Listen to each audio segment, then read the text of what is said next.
What's up, guys? Today I'm installing some wheel spacers for my John Deere 2520 2 Series. I have Bora wheel spacers. They're 3.5 inch, made in America. I got the aluminum ones. You can get them in steel.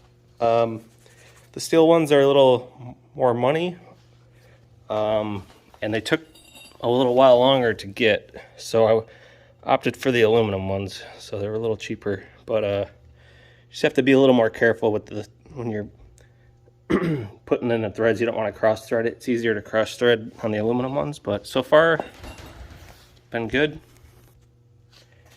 This is what it looks like installed. As you can see, it comes with the bolts you need already to put on, and then you just reuse your wheel lug nuts to attach your wheel. But comes with some already.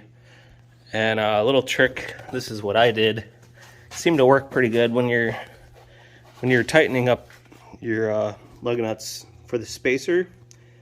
You gotta hold it on there. So what I did was threaded 2 of the wheel nuts in, just kind of wedged it so that when you go to tighten this, it'll hold it. So that's what I did. I'm sure there's other ways you could do it, but so far this is what I got. And then I got the tires here. Actually, I'm reversing sides here so that I could get the valve stem on the outside, since they were on the inside before. I think that was in the wide position, but I'm going to swap them around just so I can get the valve stem on the outside of the tire and make it a little easier, since I got 3.5 inch wheel spacers here.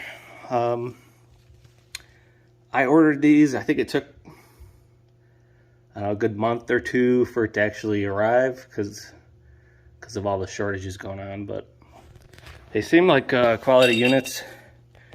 I think GoodWorks Tractor actually has a coupon code for them still right now, but this is what they look like.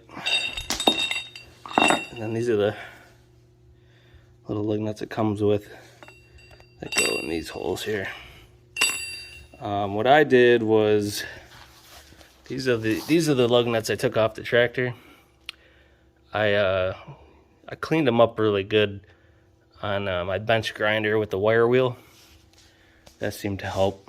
And according to the instructions, it says just tighten the spacer nuts to the same torque spec as the tire lug nuts. So on my tractor, it was 85 foot-pounds for the rear tires.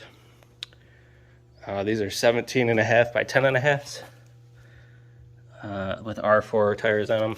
These were factory. So it says not to use any Loctite on it, according to the Bora instructions. So I didn't put any Loctite on it. And I also didn't put any anti-seize on it. But I think I will put a little bit of anti-seize on the wheel lug nuts, just the ones that actually go into the spacer, just because it's aluminum. I think I'm going to put a little anti-seize on those, but that's just me. And in case anyone's wondering where I jacked it up, if you've never done it, this is where I do it. I just put a little board there and jacked it right up in the middle, right underneath that pin, and throw a little safety straps, or some jack stands underneath each side just to be safe. But with the loader on, I got the loader on up there with the bucket. It seems to be pretty stable right now. It's not really rocking side to side or nothing. So yeah, I'll show you what the finished product looks like.